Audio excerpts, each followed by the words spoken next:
Bonne année à tous et bienvenue pour ce nouveau point news concernant la licence et la communauté française de Love Live. Revenons sur l'actualité des 3 derniers mois en commençant tout d'abord par les informations concernant Love Live France. Nous avons fêté durant les mois d'octobre, novembre et décembre les anniversaires de Mao Hiraga et Minita, seiyuu de Honoka, Lea Kazuno, Megumi Fujishima, Tomori Kusunoki, ancienne seiyuu de Setsuna, Hinata Sato, seiyuu de Lea, Tobari Onitsuka et Sora Tokui, seiyuu de Nico.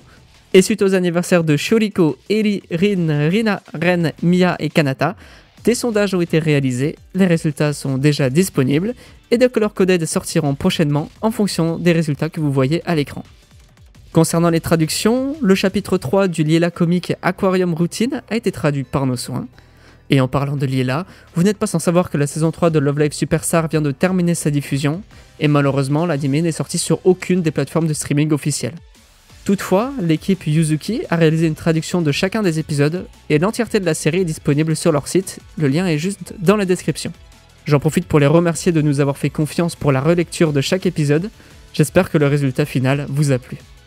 Enfin, un drama sur le School Idol Musical est également en cours de diffusion, et les épisodes sont traduits par une équipe de fans et sont disponibles dans la description.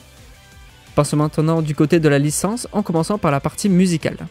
Quelques singles et albums sont sortis, comprenant Birdcage et Jousho Kiryu chez Hasuno Sora, Fanfare de Mirakra Park, en plus des lyrics vidéo Hamasubi de Cerise Bouquet ainsi que Starliner et Key of Like du groupe entier, l'album des OST du premier film de Nijigasaki Dokoni Itemo Kimi wa Kimi, ainsi que les instrumentales de l'album Love You My Friends par Nijigasaki. Un nouvel album du School Idol Musical, AQ Hours d'Aqua, Bring the Love ayant été interprété par les leaders de chaque groupe sauf Aqua qui est représenté par Ayo Watanabe, ainsi que les musiques bonus de la saison 2 de Love Live Superstar et les musiques de la saison 3. Ça fait un paquet de sorties. Nous avons aussi eu le nom de la cover de la première musique du Monthly Song de Nijigasaki. La musique s'appelle White Delight, et pour rappel, elle sera chantée par Mia et sortira le 29 janvier 2025. Et on a eu pareil pour le Monthly Song d'Emma, qui sortira le 12 février, et qui s'intitulera Starry Night Serenade. Du côté des annonces, un premier visuel pour le deuxième film de Nijigasaki a été dévoilé.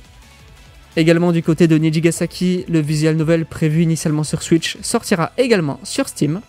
Nous avons eu droit à une collaboration entre la licence World Eye Star et Love Live Sunshine et a eu lieu sur le jeu World Eye Star Yume no Stellarium pendant le mois de novembre. La collaboration a donné plusieurs histoires originales entre les deux licences, des cartes collaboratives et des covers des musiques d'Aqua, dont Aozora Jumping Heart. J'en profite pour faire la mention du compte sur X, anciennement Twitter, World Eye Star France, qui est tenu par un des membres de Love Live France. N'hésitez pas à le suivre si vous êtes intéressé par cette licence.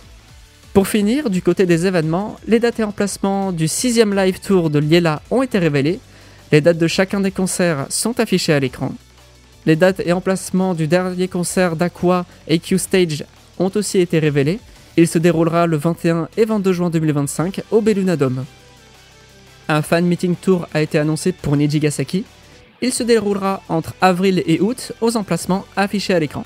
Enfin, une performance additionnelle du First Crossing de Hasuno Sora se déroulera les 23 et 24 janvier 2025. Par ailleurs, si vous souhaitez assister à l'une de ces prestations en salle au Japon, je vous invite à nous rejoindre sur notre serveur Discord. Nous avons réalisé plusieurs tutoriels concernant les diverses procédures à réaliser pour pouvoir y parvenir, et nos membres pourront vous aiguiller dans vos démarches. Le lien est également dans la description. Pour conclure, on vous propose désormais une question du mois à laquelle vous pouvez répondre en commentaire. Et pour cette fois-ci, elle porte sur un sujet qui a beaucoup fait jaser. Love Live Staff ont-ils eu raison de choisir le Belluna Dome pour le concert final d'Aqua, plutôt que le Tokyo Dome comme ils l'avaient fait pour Muse? Donnez-nous votre avis dans les commentaires, on regardera ça ensemble la prochaine fois. Une dernière chose avant de terminer cette vidéo, nous sommes à la recherche de nouvelles personnes qui souhaiteraient travailler avec nous au sein de Love Live France.